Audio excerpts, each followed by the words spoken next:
Aujourd'hui, suite de notre série sur le son. Nous allons nous focaliser sur l'ustensile fondamental de toute prise de son, le microphone. Et voici tout d'abord les principes de base.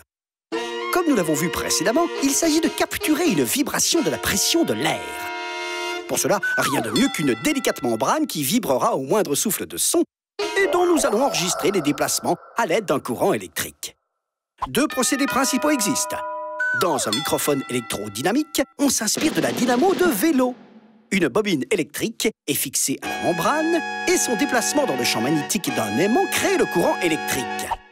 Très robuste, peu coûteux, mais pas très sensible car la membrane est alourdie par la bobine. Dans un microphone électrostatique, on électrifie cette fois-ci la membrane ainsi qu'une plaque fixe et on enregistre les variations de courant générées par les déplacements.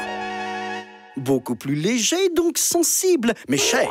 Ce procédé nécessite une alimentation fantôme pour fonctionner, ce qui n'est pas toujours possible. Et il redoute l'humidité. Autre caractéristique très importante des micros, leur directivité, c'est-à-dire leur aptitude à capter une plus ou moins grande partie de l'espace sonore. Un diagramme de directivité permet de définir cette aptitude pour chaque micro selon les fréquences. Ce diagramme, par exemple, correspond à une directivité omnidirectionnelle.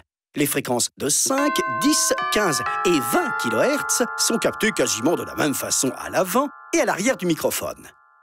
D'autres micros sont conçus pour filtrer les vibrations qui viennent de l'arrière.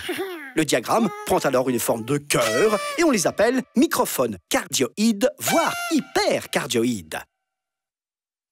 D'autres encore sont conçus pour une directivité encore plus forte. Ce sont les microphones canons dont l'angle de prise de son est très réduit.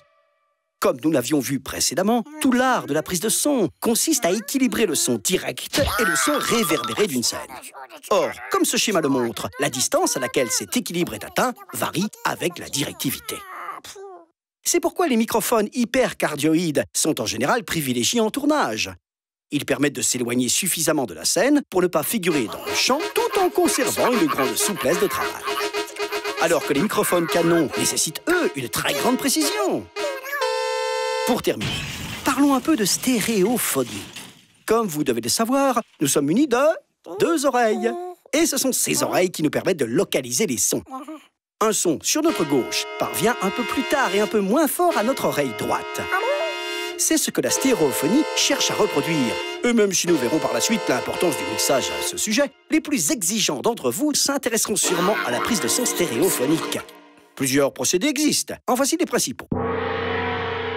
Le couple ORTF, véritable simulacre de notre système auditif, est constitué de deux microphones cardioïdes dont les capsules sont distantes de 17 cm et forment un angle de 110 degrés.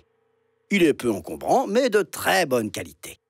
Le couple XY est constitué des mêmes micros, mais cette fois-ci, les capsules se touchent et forment un angle de 90 degrés.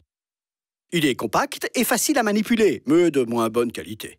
Le couple MS est un peu plus complexe. Il combine un micro central, le M comme middle, et un micro bidirectionnel qui enregistre sur les côtés, le S comme side. Il permet très facilement de revenir à un son monophonique en ne sélectionnant que le signal du micro M, et il est de ce fait très utilisé en audiovisuel où l'on s'intéresse très souvent à la compatibilité mono-stéréo. Voilà! On récapitule. Un microphone est constitué d'une membrane dont on enregistre électriquement les déplacements. La directivité des microphones définit leur aptitude à capter une plus ou moins grande portion de l'espace sonore. Une prise de son stéréophonique consiste à accoupler deux micros dans des positions très précises. Alors, à bientôt pour un nouveau truc!